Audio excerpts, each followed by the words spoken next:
நாங்குநேரி அருகே முதலமைச்சர் ஸ்டாலின் பிறந்த நாளையொட்டி மாபெரும் கபடி போட்டி கோலாகலமாக நடைபெற்றது. நெல்லை மாவட்டம் நாங்குநேரி அடுத்த மாயநேரியில் முதலமைச்சர் ஸ்டாலின் பிறந்தநாள் விழாவின் ஒரு பகுதியாக மாபெரும் கபடி போட்டி நடைபெற்றது. இந்த போட்டியை மாவட்ட ஊராட்சி தலைவர் BSR ஜெகதீஷ், மாவட்ட ஊராட்சி உறுப்பினரும் வழக்கறிஞருமான DC கிருஷ்ணவேணி, சின்னதுரை ஆகியோர் தலைமையேற்று தொடங்கி வைத்தனர். அப்போது மாவட்ட பிரதிநிதி மெல்டன், திமுக நாங்குநேரி ஒன்றிய இளைஞர் அணி நிர்வாகி சின்னதுரை, நாங்குநேரி ஒன்றிய இளைஞர் அணி துணை அமைப்பாளர் வானு உள்ளிட்டோர் உடனிருந்தனர்.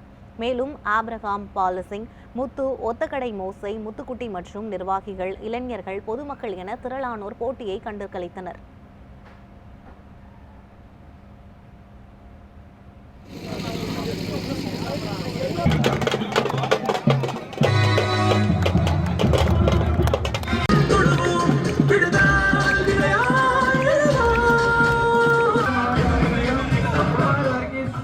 கிழக்கு மாவட்ட நிர்வாகி அவர்களே வருக வருக என தங்களது எடையை சரிபார்த்து செல்லவும்.